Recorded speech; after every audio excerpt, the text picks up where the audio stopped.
We're live and it's Valentine's Day and we have a special song for you. You ready? I got a smile on my face. It's a beautiful day. I'm gonna smile at the world. I'm gonna smile today. Ain't nothing wrong. I can't complain. This love is so strong. I'm playing the game. There's nothing but love here, but peace and harmony. There's nothing but love here. You get the best of me. Oh, ooh, oh, woohoo! Welcome everyone to the Green Nurse Podcast, Clinical Conversations. Happy Valentine's Day, where we are here to bring you hope and inspiration for growth and healing. We're here to change the dialogue and stigma around what it means to feel good and be high. And you're going to hear me say it once. You're going to hear me say it twice. You may hear me say it 3 times. H is for hope. I is for inspiration. G is for growth. And H is for healing. It's okay to feel good. Everyone deserves to feel good. And so do you. Yep. February is Heart Health Month. And we're here to provide you with some hugs and nugs of information on heart health and cannabis, right after this video about what we do in the cannabis space as nurses. And then we'll get right into it. Here we go. Change the paradigm of healthcare.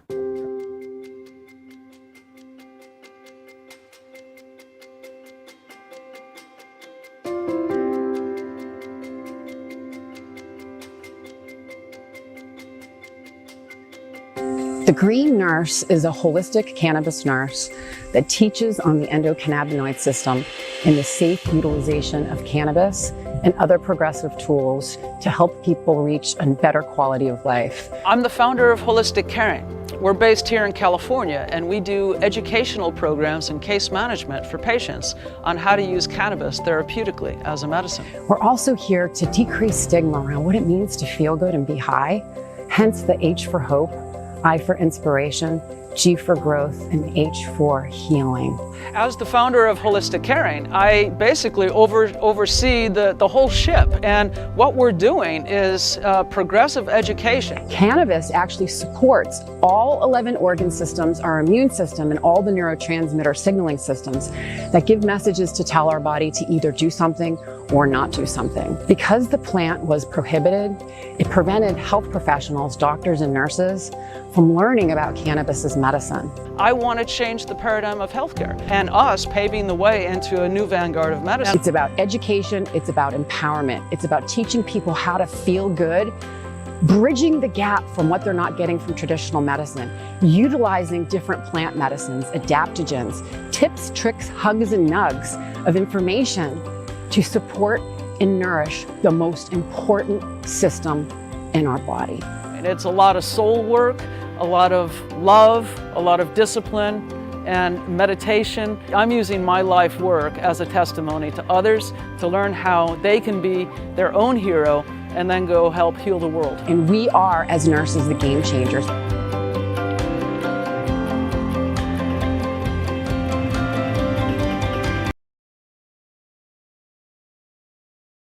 On mute, one of my favorite videos, hope, inspiration, growth, and healing. So welcome to the Green Nurse Podcast, Clinical Conversations webcast. This segment of our podcasting came about when Nurse Elizabeth and I merged our companies, Holistic Caring and the Green Nurse, alongside of Bloom Hemp, creating Holistic Caring Network. And Clinical Conversations naturally came out of that, out of all the discussions that we've had. And it explores all aspects of how to optimize cannabis as medicine. People are making great medicines. People are selling these great medicines, yet no one is truly interpreting how to use cannabis as medicine. And that is what we do. But before we get started on our presentation, we do have a special message from our sponsors at Bloom Hemp. And I'm just going to pop up that little slide there. Elizabeth, tell us about Bloom. Okay, well, Bloom Hemp is a woman and nurse-owned national hemp CBD supplier, leading with quality, safety, and patient-centered care. Bloom Hemp products are USDA organic, grown in the mountains of Colorado, and tested for purity, potency, cannabinoid, and terpene profiles. Bloom Hemp is proud to offer a free nurse line, so you can call 1-970-404-HOPE and ask questions about how CBD works in the body and how it might help you. So Bloom Hemp has a coupon called Green Nurse, which will give you 10% off and free shipping. So order today. Yeah, and if you stick around long enough, we have a special flash sale today that we're going to show you a slide on in a little bit. Yep. All right. So thank you, Bloom Hemp, for that commercial. All right. So here we go. Heart health and cannabis. Is it okay to use cannabis if you have a cardiac condition or a heart cardiovascular disease? And so let me pull up those slides. And we're going to get started. The short answer is it depends. It all depends. That is the short answer. Depends. It is. It always depends. It depends upon what you're using cannabis for. We always educate on looking at the risk-benefit ratio for all treatment modalities. What is the product type? What are the cannabinoids consumed? And dosing all matters when it comes to cardiovascular health and cannabis consumption. So we're going to get started on this slide deck. So what is the cardiovascular system? All right. It's the heart and circulating veins and arteries. So our heart beats to deliver oxygen-rich blood to all of our other organ systems to keep them alive and functioning. So you'll hear doctors say tissue perfusion, right? So we need to deliver oxygen-rich blood to all of our different systems. And the heart is what does that. It pumps that. It's that cardiovascular pump. So what is heart disease? Coronary artery disease, or CAD. People that have a heart attack, stroke, high blood pressure, angina, which is chest pain, rheumatic heart disease are some examples. And there are cardiac risk factors. Age 50 or over for men, 55 or older for women.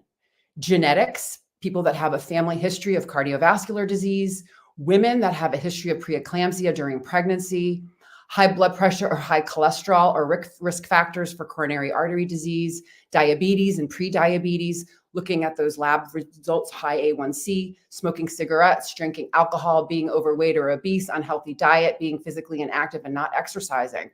Sounds like an endocannabinoid deficiency to me. Yeah, and risk factors that are controllable. That's the good thing. They're modifiable by us. Yeah, we talk about that a lot. Yep. Absolutely. So cardiovascular research. Yeah. System. So this is a Cannakeys dashboard, and you can see that we've got about 111 meta-analysis of studies where they're analyzing all the research from all of the studies that are out there in the world. And we have 29 clinical trials for humans. And what they're finding is that the endocannabinoid system receptors, our CB1 and CB2, they respond to the cannabinoids, and that can be cannabinoids from the plant and cannabinoids from our body. They're present in the tissues that comprise the heart and the vascular and the distribution pathways of our blood circulation system. And the ECS plays a role in the healthy cardiac function. We know that there's endocannabinoid receptors, CB1 and CB2 in the heart, and dysfunction of these receptors or any of these components has significant impacts on the cardiovascular disorders, such as angina, ischemia, MI, myocardial infarction or a heart attack, atherosclerosis, hypertension, arrhythmias, ischemia, reperfusion injuries, and heart failure. So it's very involved. Very involved. So in Cannakeys, we love Cannakeys. Dr. Uwe Bleshing has put together just an amazing website, and this is where we get a lot of our research. And so there are studied conditions in the cardiovascular system in cannabinoids, and these are the top studied conditions. You want to talk a little bit about this image? Well, this image is CB1 activation, right? And so when we think of that, normally we're thinking about the nervous system, the brain, the central channel, where most of the CB1 receptors are, but they're everywhere and they affect all of our functioning. And sometimes, it changes how things work. So if you want me to read those small prints, I need my glasses. Okay. So in the heart, let's just talk specifically. It can decrease heart rate and blood pressure after an initial increase, right? So at first, it'll increase those things, and then it'll slow that down. Myocardial contractibility and coronary dilation, it looks like. So blood vessels can vasodilate. When we have any kind of cannabinoids, they can cause vasodilation, which is a relaxing of the vasoconstrictions. And we're going to talk about that in an upcoming slide because the endocannabinoid system signals the fight or flight response, right? Which increases our heart rate, which is normal. And it also signals the relaxation response. And so it's really looking for that sweet spot. And that's what we're going to be talking about in these slides. Okay. Here we go. Here's the So study. statins dysregulate the endocannabinoid system, and they cause muscle weakness and pain. A lot of times when people are taking statins, they need to take a CoQ10 and other things because they change the way that the genes responsible for endocannabinoid creation and degradation, so the enzymes that are making our endocannabinoids and breaking them down. And if we go to the next page, then we can talk about how simvastatin and some of these big statins alter that by changing the functions, right? So what the statin drugs can do is they increase the endocannabinoid receptor expression. They could also increase the endocannabinoid themselves. Actually, they increase the endocannabinoids, not the receptors. And what happens when we have an excess level of endocannabinoids circulating is that there's too many, right? And then the receptors then downregulate, and we call that, Sherry calls them going into hiding, right? They're like, I don't need to be here because there's excessive ones. So it's a protective mechanism so that things are balanced, because the endocannabinoid system is our system of balance.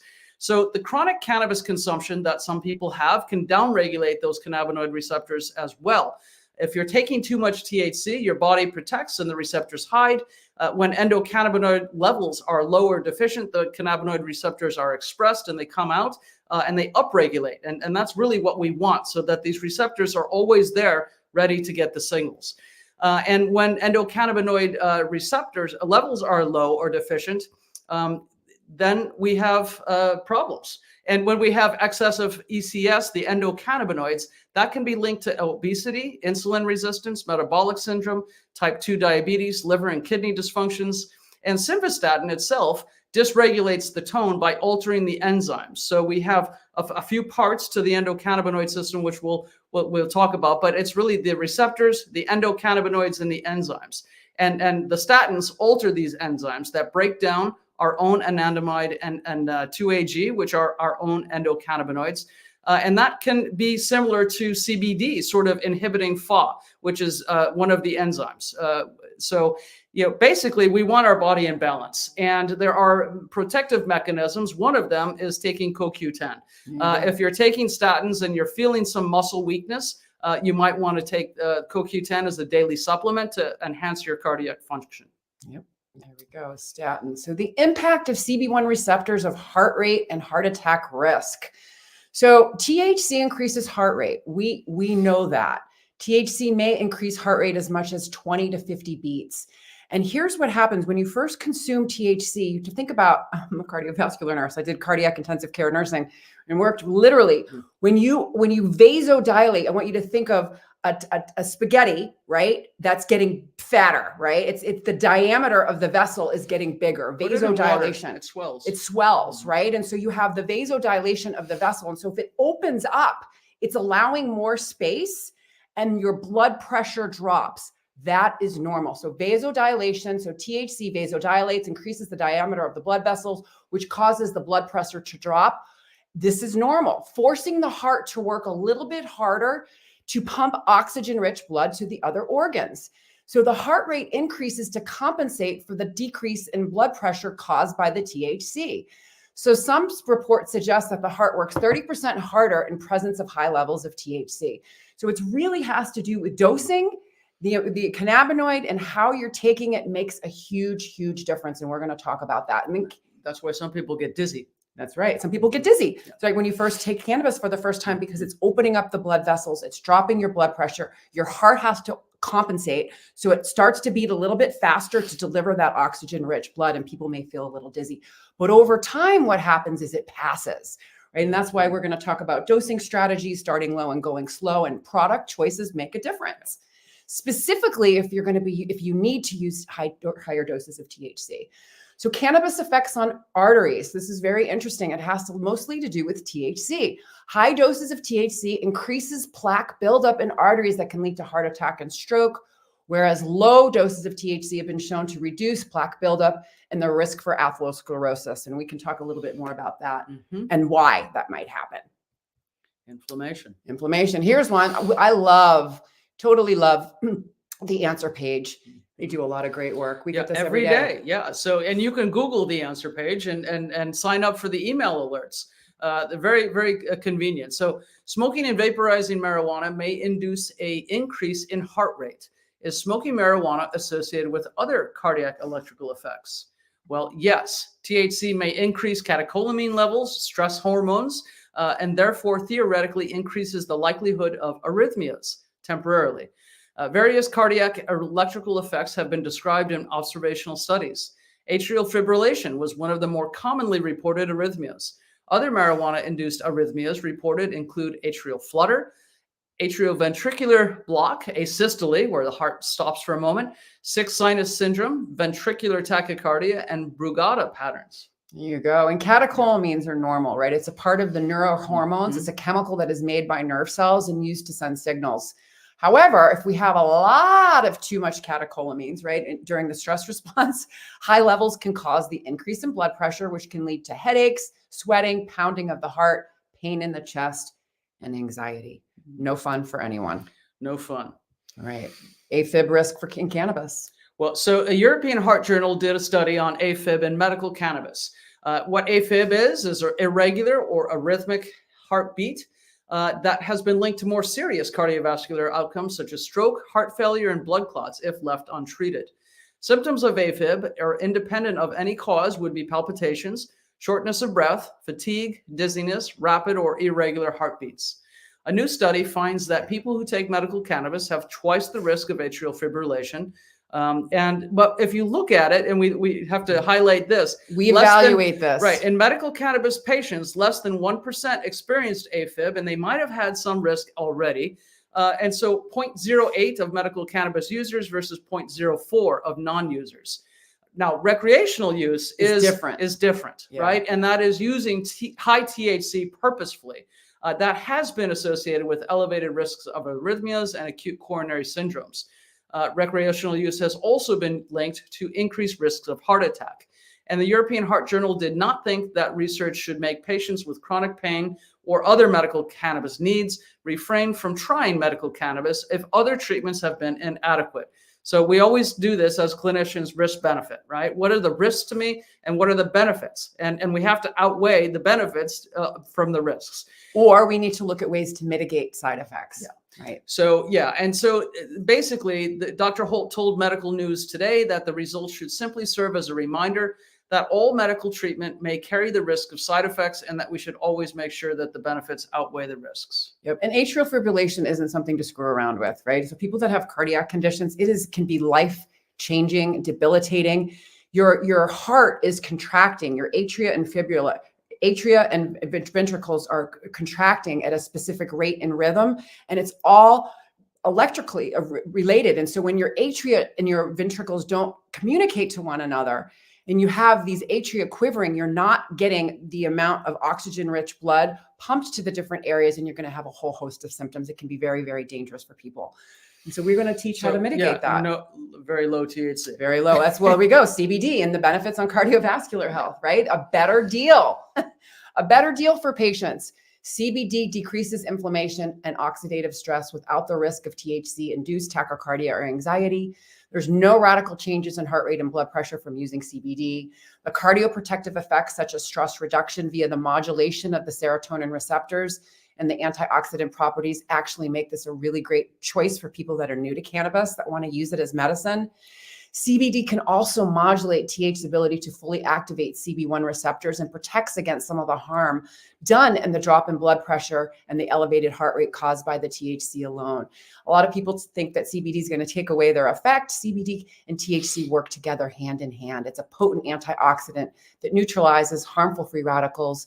And I like to look at free radicals as harmful little medical body terrorists that cause our bodies to oxidize or rust from the inside out. So free radical damage, if you think about oxidative stress, if you peel 2 apples and you put them on the counter, you cover one with lemon juice, right? That's an antioxidant. And if you walk away, come back, the one that has been covered in lemon juice will be completely pristine and look beautifully crisp and ripe, whereas the other one that's been exposed to air will start to rust, as we call it. That's oxidative stress. It'll turn brown. And that's what happens inside of our body. So we want to prevent that from happening. Yeah. So a little bit more on CBD protecting the cardiovascular system. When we think about high blood pressure, CBD can relax the blood vessels, vasodilation, but doesn't usually lower the blood pressure unless it's stress related, which is really interesting. CBD might help with stress-induced high blood pressure because it calms the nerves and relaxes the blood vessels along with the rest of us. It just helps us relax.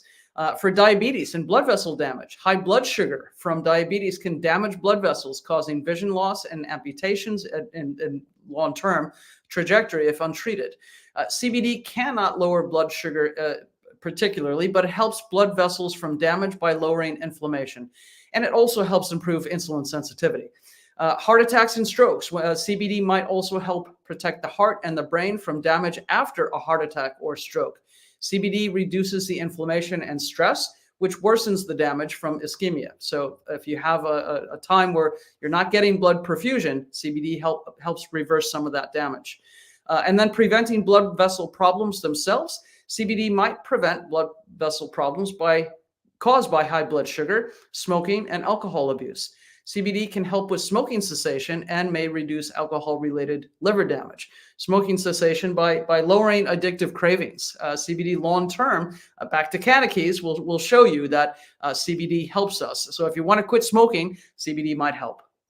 And this is the time to quit. And what is CBD for the new viewers? Well, CBD is a cannabinoid, and CBD can be found in the cannabis plant with greater than 0.3% THC, and CBD can be found from the hemp plant that has less than 0.3% THC.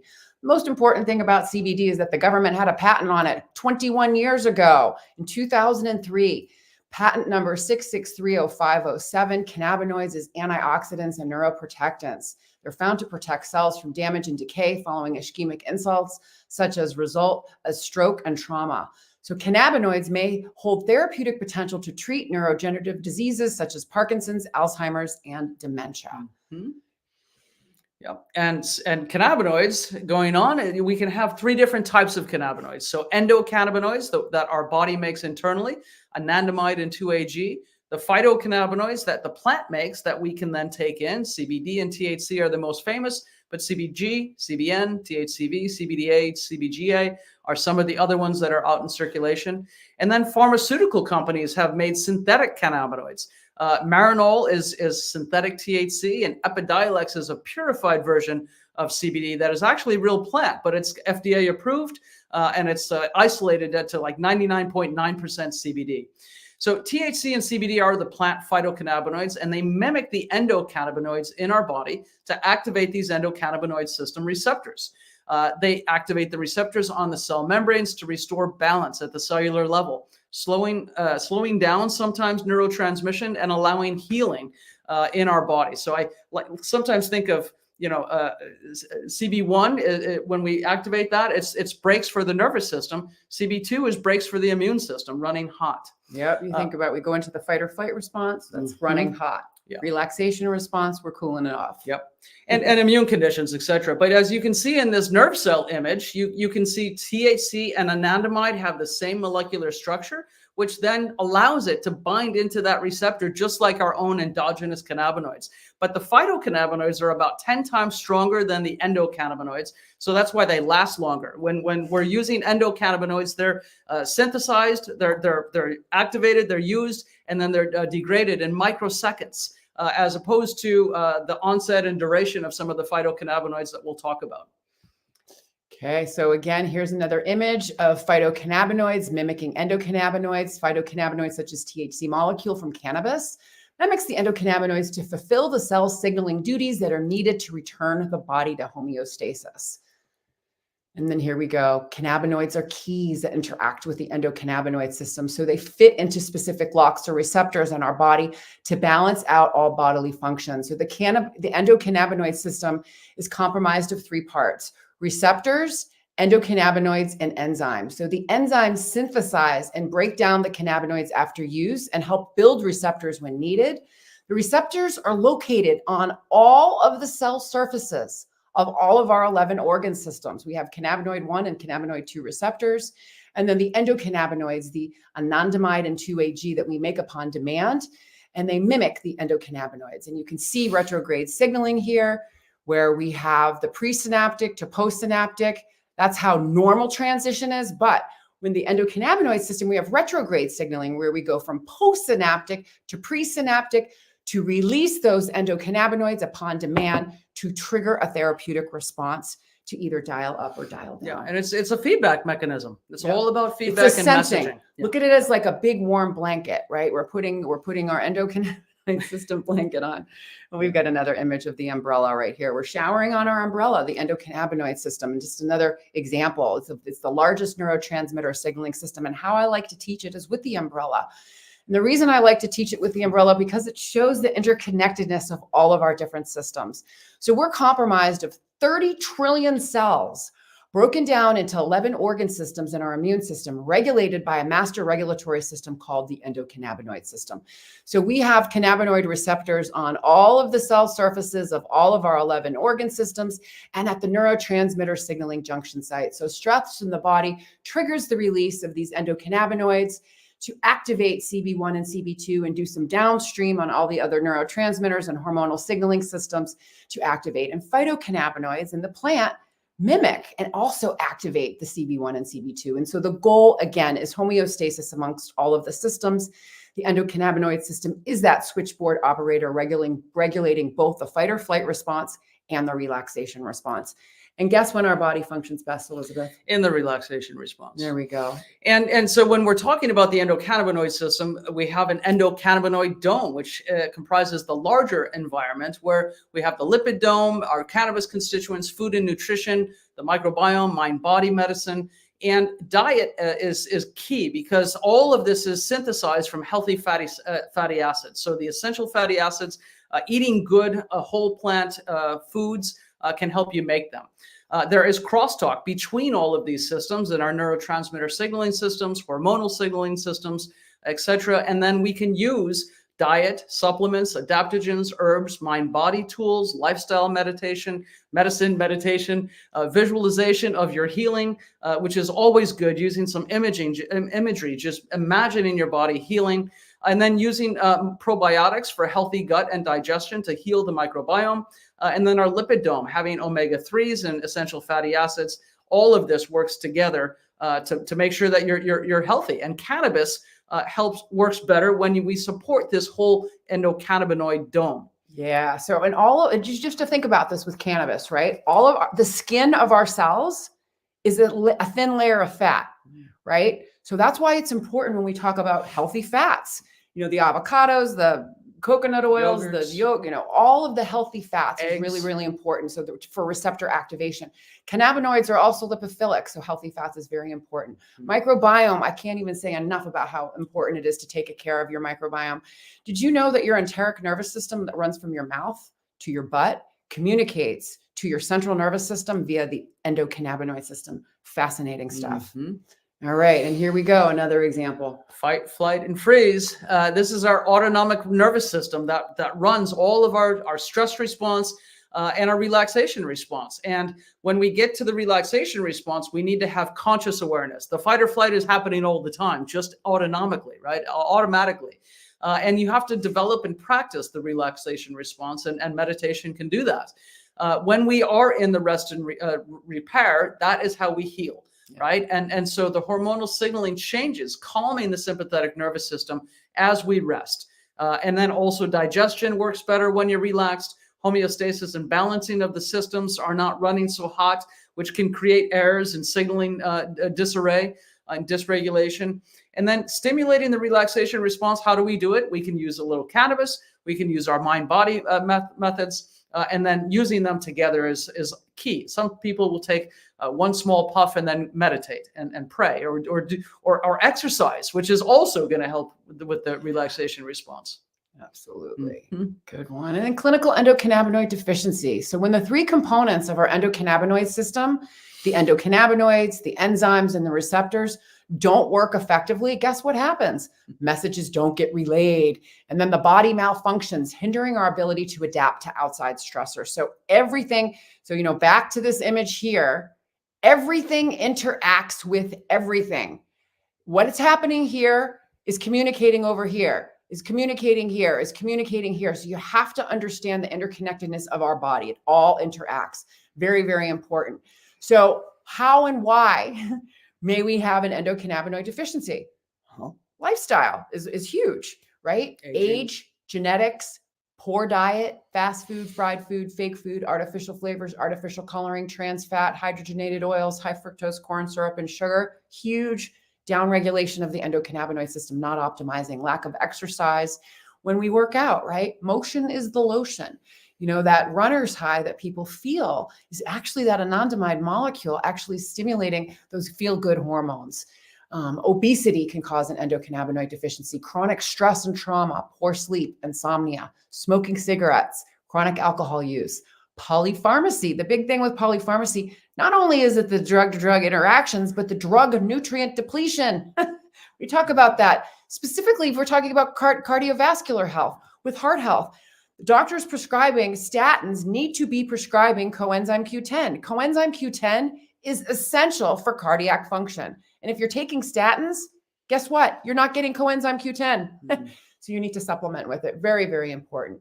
Diminished social interactions, lack of touch, and laughter. Really, really important to look at the whole picture.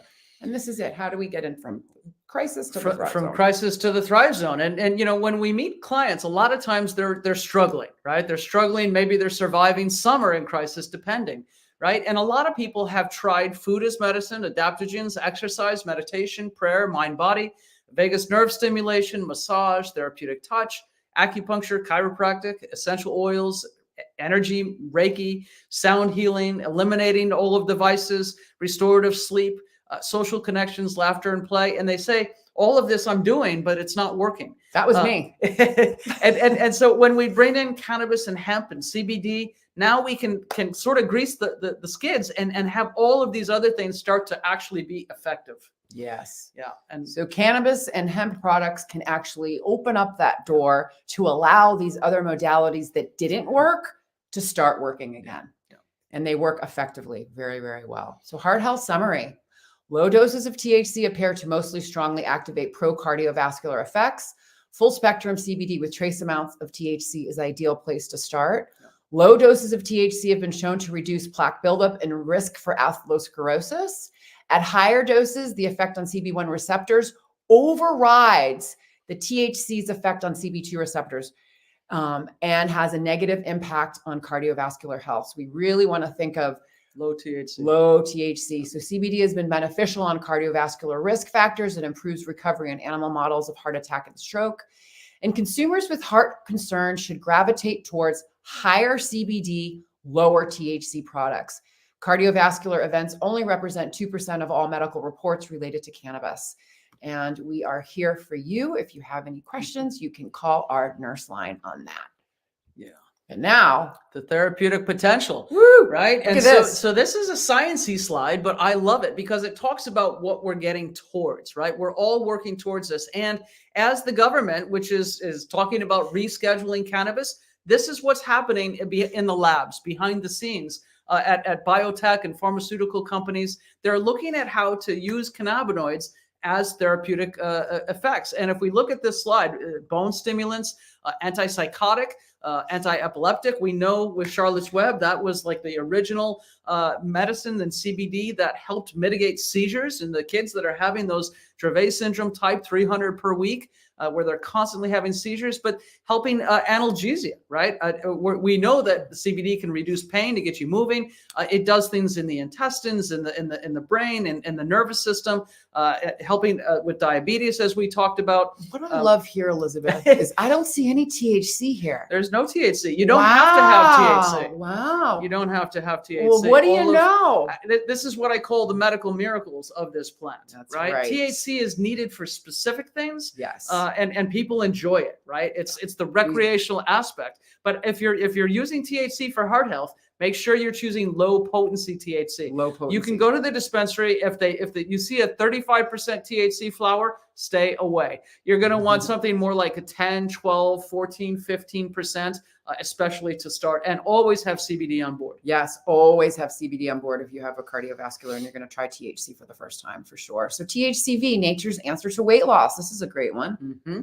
Yeah, we're calling it nature's Ozempic, right? It can mitigate some of the munchies, right? We'll talk about that in a second too. But THCV may influence metabolism by interacting with the ECS, particularly CB2 receptors.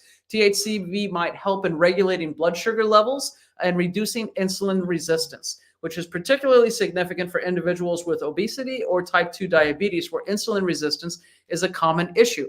And I like to talk about it. It's like CBD can and THCV together, especially, can open the door for insulin to get into the cell, or glucose to get into the cell, and perform its functions that are necessary for health, but not build up in the bloodstream. So some of the popular CBD strains might be Remedy, Lifter, Cherry Wine, and AC/DC. And if you want to try inhalation, start with an AC/DC. That's all you need if you can get some good CBD flower. There we go. And so what's important, the reason why THCV might be so important for patients is because of the cardiovascular, right? We're going to be blocking CB1 receptors. So they're not going to have that. You're not going to have that. So THCV being an antagonist. An antagonist at CB1 and an agonist at CB2. Very interesting. So it does something completely different than THC. Right. Yeah. And then here we go. And it's the opposite of the munchies, right? Yeah. It's the reverse munchies. That's what THCV does. By blocking CB1, in fact, there was a pharmaceutical created back in 2008 called Rimonabant, which blocked CB1, right? And people took this pill, they made it into a pharmaceutical, lost weight, but they also got depressed. Right? Some people were actually suicidal, and they had to pull it from the market because you cannot block CB1. So what we want to do is balance, right? And just because THC is an antagonist of THCV at CB1 doesn't mean it's going to make you depressed, because what we're doing is giving it with CBD, CBG, which is a powerhouse combination, which we might want to talk about on the next slide. Which is this, right? So CBD 1200, CBG 200, and THCV 200. This is a beautiful blend with also the botanicals, lion's mane, reishi, and yerba mate that enhance cognitive energy and function, as well as metabolic functions, and giving you all day alertness and energy so that you can have all of your functionality without getting tired, without reaching for that coffee in the afternoon and that sort of thing. Just have a half of a dropper in the morning and a half of a dropper in the afternoon, and you can power through your day with good metabolic strength and good cognition. So take it to your boardroom. Yeah, and we're going to be doing a study on this. Oh yeah. Soon. Just briefly mention? Well, yeah, we're going to be working with the Relief app and More Better Studies to do an actual trial of this. And going back to this one, the Kenigma is going to be our partner. So we're very excited. They've got an audience of over 500,000 subscribers that get their newsletter. And our study of Bloom hemp focus tincture is going to be up at bat in the next month or two. We're forming the study right now. So I'm very excited to launch that and really get some evidence, real world evidence on how this product works for workplace fatigue and metabolic functions. Metabolic functions and energy, right? Yeah. All right. And then another good one too, Bloom Hemp Advanced Full Spectrum Trilogy Tincture. This is something that you and I formulated based on years and years of experience of working with different combinations of products. So we thought this would be a really good one to put together. So full spectrum CBD with equal parts CBG and CBN for immune support, neuroinflammation, cancer healing, and healing for chronic illness. It's boosted with immune boosting terpenes and botanicals. So there is 1,000 milligrams of CBD, 1,000 of CBG, and 1,000 of CBN. And so we know CBD works on over 70 targets on the body. CBG is the mother of cannabinoids. I love it. And it's a CB2 agonist. CBG has been really, really powerful for so many different patients that can't tolerate THC. It actually helps them to stimulate and produce their own anandamide molecule. Really, really good for gut health. Really, really good for balancing HPA access and modulating the immune response. CBN is both a CB1 and CB2 agonist, a mild agonist at CB1 and CB2, and really, really good for calming neuroinflammation and the calming effect. Beta-caryophyllene, one of my favorite terpenes of all time. It is a CB2 agonist that acts as an analgesic, anti-inflammatory, anti-cancer, antifungal, antidepressant, antioxidant, anti-proliferative, anti-epileptic, and neuroprotective. Very, very Powerful, powerful. And then the other botanicals, astragalus is an adaptogen supporting digestive, endocrine, and immune systems. And we have oregano oil, which is also great for antimicrobial and antiviral benefits, supporting the microbiome and immune function. And then it's got a beautiful, warm, cinnamony flavor to it. And cinnamon oil is added to it as a botanical to provide some of that flavoring, but also cinnamon acts as an antioxidant and anti-inflammatory. Yeah, and all of those botanicals are direct CB2 agonists. Yep, CB2 agonist. So this would be a really good one for someone that is actually new to cannabis as medicine. Yes, and if but someone has a cardiovascular, it's very, very strong. So It's- 100 milligrams per milliliter. So Yeah. you only need a quarter dropper at a time. So 25 milligrams, which is a nice split between the three powerhouse cannabinoids and these terpenes. Yeah. And then you can get tolerance, right? It won't make you so tired. But initially, it might make you a little bit tired. Yeah, we've had a couple of older So you folks. started at night. Yeah, a couple of older folks that have started this and they were like, whoa, that was strong. I And took I'm a like, nap. I took a nap. But I'm like, all right, well, we just Take just it at gotta night. Take it. Well, that's Take what it at night is. because then it'll help your sleep. Take it. It'll help you to sleep. But then you can after also dinner. take it in the daytime. But if people are going to take it in the daytime, we have people usually do a quarter of a dropper, a breakfast, lunch, dinner, bedtime for that immune response. And what do we get a sale Yep. at Bloom today? What do Yesterday you and today. know? So Bloom 40% off with Love 40.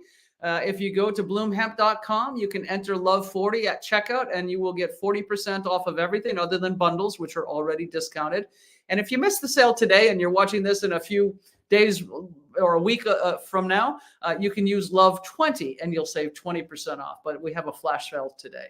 Flash sale today. And so what makes us different at Bloom? You've heard the amazing commercial, right? Mhm. USDA organic hemp, symptom targeted formulas. We have a free nurse line, free care plan. So if you have a phone, you want to hold up your phone, you can go right to here and you can The services. scan the QR code of our services and go and fill out the intake form. And we're It's going only to about 10 questions. about 10 questions and we're going to provide tips, tricks, hugs, nugs, and some products to get you started.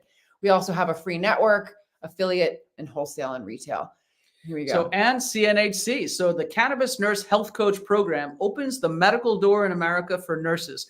We have been training nurses for many, many years. And we put together this comprehensive 30 continuing education units for nurses and 30 units. So 3 modules with about 10 units per module. There's a licensing system, which means that this is a business in a box. It's soup to nuts, everything you could possibly need to start your own cannabis nurse health coach practice and to go out and see patients. There's a monthly mastermind and nurse mentoring. So this is what nurses are looking for. How do I learn, not just from a book and a program, but how do I learn from people that have been doing this for the last decade? This is what we do, where we go through the case studies, clinical conversations, and then we help them with understanding CBD and product development and training them on that, as well as networking them into industry opportunities and social events and conferences. And then rewarding and meaningful work is ahead for nurses by creating this patient-centered total healthcare, THC healthcare. We've been talking about patient-centered care for a long, long time. And this is a way to really do it because you put the patients first and everything centers around them. But So in this program, we put the nurses first and give nurses everything they need. So CNHC is the Cannabis Nurse Health Coach Certificate Program. Nurse 50 for 50% off. Go to holisticcaring.com. That's it. Click the homepage, scroll down a little bit, and there's even a video that describes the entire program, walks through the program, walks through the network, walks through all of that. And you can just watch that video as well as some of the other things about Health 3.0 and Cannabis 3.0 and how they converge in cannabis nursing. So take 50% off this month with Nurse 50. There we go. Learn.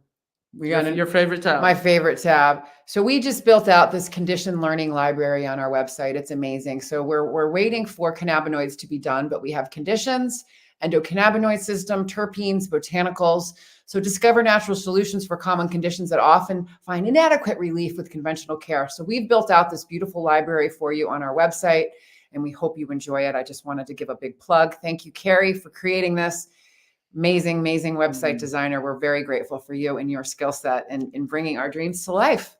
And then the ecosystem. The ecosystem, right? So again, patient-centered care, you got the patient there and all of our services and systems built around that patient, right? So Holistic Caring Network has the ongoing services for patients and providers and all of our programs. It's run by nurses and our pharmacist. Hello, Charmaine.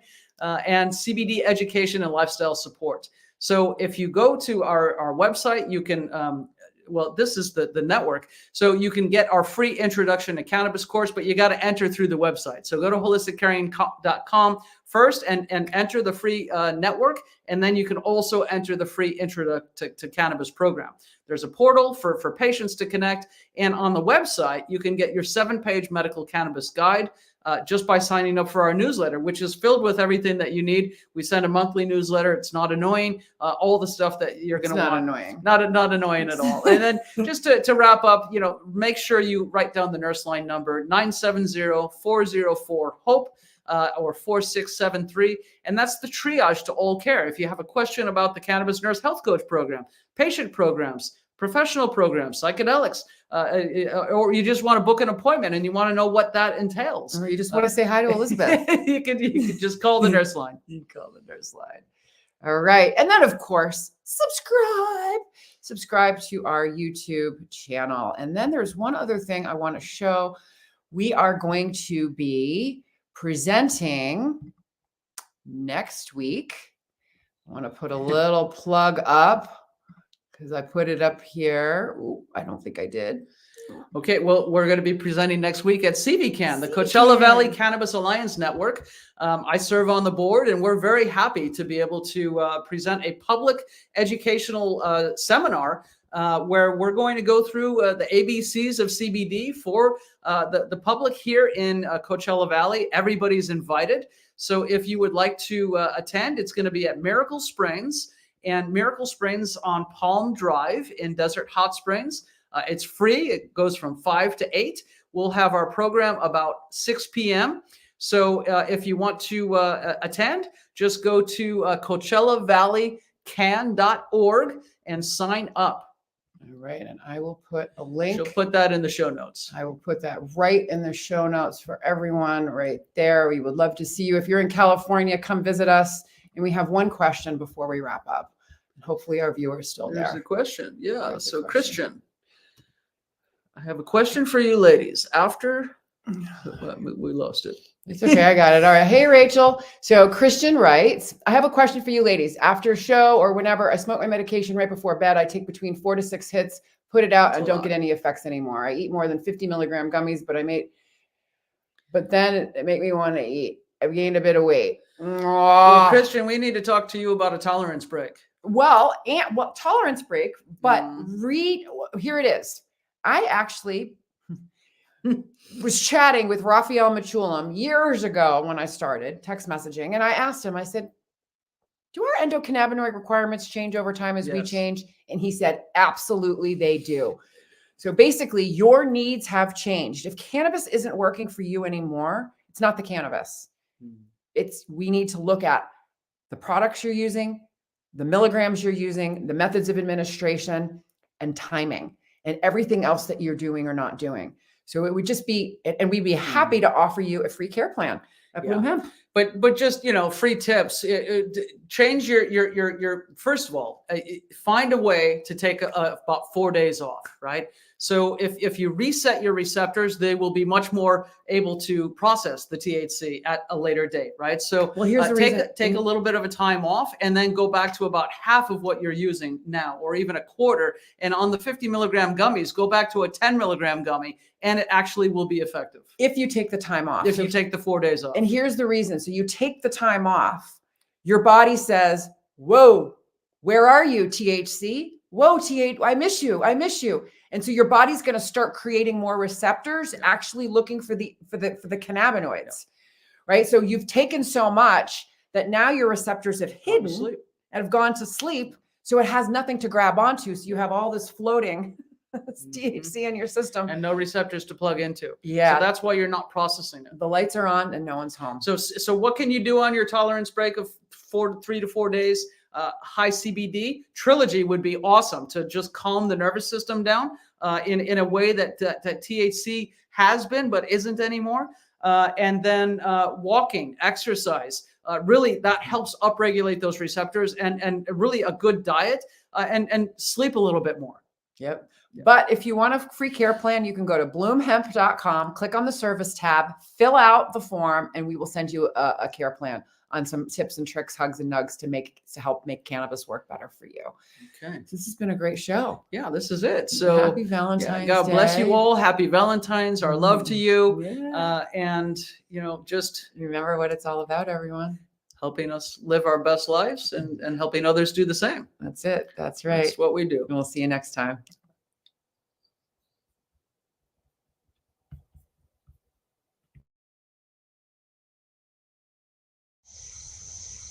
We're here to educate and empower patients to make choices that are best for them. We're also here to decrease stigma around what it means to feel good and be high. Hence the H for hope, I for inspiration, G for growth, and H for healing.